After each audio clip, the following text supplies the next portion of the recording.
So இந்த breathing அப்படிங்கிறது உங்களுக்கு தெரியும். நம்ம வந்து யூனிவர்ஸ்ல இருக்கிற பிராணசக்தியை நம்ம எடுக்கிறோம். அந்த பிராணசக்தி வந்து நமக்கு தேவையான எல்லா எனர்ஜி கொடுக்குது. ஸோ அந்த அந்த டைம்ல வந்து நமக்கு நல்ல ஹெல்த் கிடைக்குது. மைண்ட் வந்து நல்லா கிளியர் ஆகுது.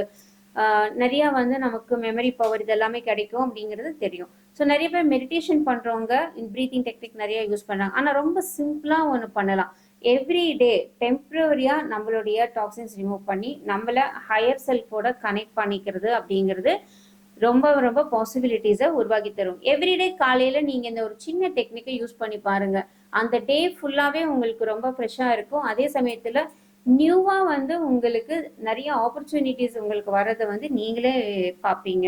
ஸோ அந்த டெக்னிக் என்னன்னா, ஆனா இதை செய்யும் போது என்னன்னா கம்ப்ளீட் நீங்க குளிச்சுட்டு அதுக்கப்புறம் தான் பண்ணணும். பிகாஸ் ஏன் வந்து குளிச்சுட்டு அதுக்கப்புறம் பண்ணுங்க சொல்றாங்கன்னா, நீங்க எவ்ரிடே தூங்கும் போது உங்களுடைய ஸ்பிரிட் பாடி இருக்கு இல்லையா, ஸ்பிரிட் பாடி வந்து உங்களுக்கும் இந்த ஆஸ்ட்ரல்ல இருக்கக்கூடிய பல கேலக்சிஸோ இல்ல நிறைய வேர்ல்ட்ஸ், பல டைமென்ஷன்ஸ் இங்க எல்லாத்துக்குமே வந்து கனெக்ட் ஆகும்.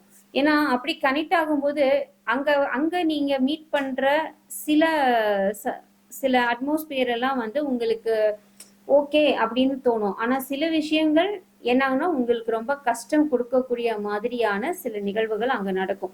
பிகாஸ் அது எல்லாமே வந்து ஒரு ஹீலிங் ப்ராசஸோ இல்ல பனிஷிங் ப்ராசஸோ கண்டிப்பா இருக்கும். ஏன்னா நம்ம வந்து ரேக்கி டீச்சர் மட்டும் கிடையாது. பட் நம்ம வந்து ஒரு என்ன சொல்றது, ஒரு சோல் அளவுல நம்ம ரெமெடிஸ் கொடுக்குற பர்சன் தானே. அதனால நிறைய விஷயங்களை என்னால வெளியில ரொம்ப ஓப்பனா சொல்ல முடியாது. ஆனா என்னன்னா எவ்ரிடே நீங்க தூங்கும் போது கண்டிப்பா உங்களுடைய சோல் வந்து டிராவல் பண்ணும். அது வந்து ரொம்ப பர்டிகுலர் டைம் தான். அது எந்த டைம்னு அது அவங்கவுங்களுடைய லைஃப் பொறுத்தது. அப்போ அப்படி டிராவல் பண்ணி வரும்போது ப்ரீவியஸ்ல இருக்கிற எல்லா விதமான எக்ஸ்பீரியன்ஸஸையுமே அந்த சோல் வந்து என்ன பண்ணும், அதை எக்ஸ்பீரியன்ஸ் பண்ணும். அப்போ ரொம்ப நீங்க எழுந்தவொன்னே பாத்தீங்கன்னா ரொம்ப டயர்டா இருக்கும். இப்போ யூடியூப்ல நான் இப்ப பேசும்போது சிலர் வந்து கேட்பாங்க, இதெல்லாம் வந்து ட்ரஸ்ட்ஃபுல்லா இருக்காது, இந்த மாதிரி எல்லாம் வந்து கதைக்கு தான் செட் ஆகும் அப்படின்னு எல்லாம் நிறைய பேர் இருப்பாங்க. ஆனா அதான் அவங்கவுங்களுடைய எண்ணங்கள் பொறுத்தது. ஆனா நிறைய பேருக்கு பாருங்க, டே ஸ்டார்ட் ஆகும் போதே இம்பாக்டோடவே தான் ஸ்டார்ட் பண்ணுவாங்க. ரொம்ப டயர்டா ஃபீல் பண்றது. இன்னொன்னு வந்து ரொம்ப மனசளவுல ரொம்ப கஷ்டத்தோட ஃபீல் பண்ணுவாங்க. சம் பீப்புள் வந்து பாத்தீங்கன்னா எழுந்திருக்கும் போதே ரொம்ப ஹாப்பியா இருக்கும். இது எல்லாமே வந்து யாரெல்லாம் வந்து ஸ்பிரிச்சுவலா நிறைய கனெக்டடா இருக்காங்களோ அவங்க எல்லாருக்குமே இந்த ப்ராசஸ் வந்து நடக்கும். நிறைய பேர் ரேக்கி படிச்சிருக்கீங்கல்ல, நீங்க ரேக்கில வந்து நிறைய இனிஷியேஷன் எடுத்துறீங்க. எத்தனை பேர் ரேக்கிய ப்ராப்பரா இப்ப வரைக்கும் பண்றீங்க?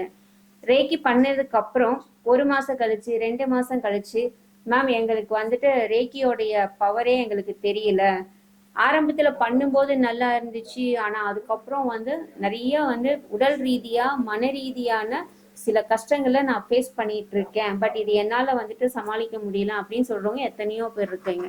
பட் எங்கிட்டயும் நிறைய பேர் சொல்லியிருக்காங்க. இதுக்கெல்லாம் என்ன ரீசன் அப்படின்னா, நீங்க ரேக்கி பண்ணும்போது நிறைய வந்து அந்த சேனல்ஸ் எல்லாமே ஓப்பன் ஆயிடுது. ஸோ ஓப்பன் பண்ணதுக்கு அப்புறம் அது ப்ராப்பரா வந்து நீங்க மெயின்டைன் பண்றது இல்லை. அதே சமயத்துல எப்படி வந்து நீங்க அதர் டைமென்ஷன்ஸ் வந்து நம்மளுடைய ஸ்பிரிட் எனர்ஜி போனாலும் ரிட்டர்ன் வர்றது, நம்ம எப்படி ஸ்டேபிளா இருக்கிறதுங்கிறது நிறைய பேருக்கு தெரிய மாட்டேங்குது.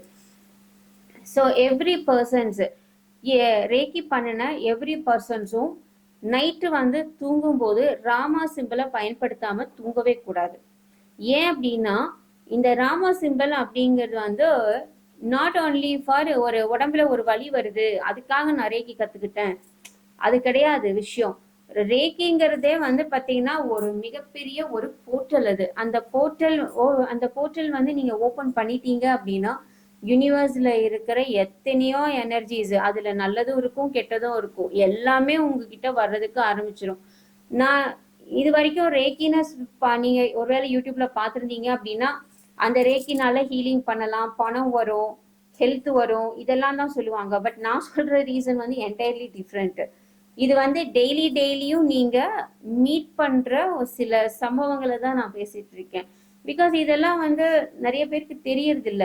ஆனா என்னன்னா ரேக்கி பண்ண 1 மாசம் நல்லா இருந்துச்சு. அதுக்கப்புறம் ஒண்ணுமே செட் ஆகல. ரொம்ப ட்ரெயின் அவுட் ஆகுது, எனர்ஜி ட்ரெயின் அவுட் ஆகுது, வேலை செய்ய முடியல, யார் கூடயும் வந்துட்டு ஃப்ரீயா என்னால பேசக்கூட முடியல, ரொம்ப கஷ்டமான ஒரு நிலைமையில இருக்குன்னு நிறைய பேர் கம்ப்ளைண்ட் பண்ணியிருக்காங்க. ஸோ நான் என்ன கம்ப்ளைண்ட்னு இல்லை, அதாவது அவங்கவுங்க உணர்றத அவங்க சொல்றாங்க. இதுக்கு தான் சொல்றது எவ்ரிடே ராமா சிம்பிளை பயன்படுத்துங்க அப்படின்னு நான் சொல்றேன். ஏன்னா ராமா பண்ணும்போது நீங்க எந்த இடத்துக்குமே அவ்வளோ சீக்கிரம் நீங்க போக முடியாது. பிகாஸ் உங்களுடைய ஸ்பிரிட் பாடி என்ன செய்யும்னா இங்கேயே இதே டைமென்ஷன்ல இருக்கும், இதே டைமென்ஷன்ல ஸ்டில்னஸா இருக்கும். ஆனா ஒருவேளை பண்ணாம இருந்தா ஸ்பிரிட் பாடி அங்கே இங்கேயும் வந்து மூமெண்ட்ல இருக்கும். அப்போ ரிட்டர்ன் வர்றது ரொம்ப கஷ்டம். அப்போ நெக்ஸ்ட் டே நீங்க எழுந்திருக்கும் போது என்ன ஆகும்னா அந்த ஸ்பிரிட் பாடி கரெக்டா ஃபிக்ஸ் ஆகாம உங்களுக்கு அந்த டைமென்ஷனுடைய கேரக்டர்ஸ் எல்லாமே உங்களுக்குள்ள வந்துகிட்டே இருக்கும். அதனாலதான் ராம சிம்பிளை பயன்படுத்தணும் அப்படின்னு நான் சொல்றேன். ஓகே, நமக்கு வந்து நிறைய பவர்ஃபுல்லான ஒரு சில போர்ட்டல்ஸ் எல்லாம் இருக்கு. நமக்கு என்னன்னா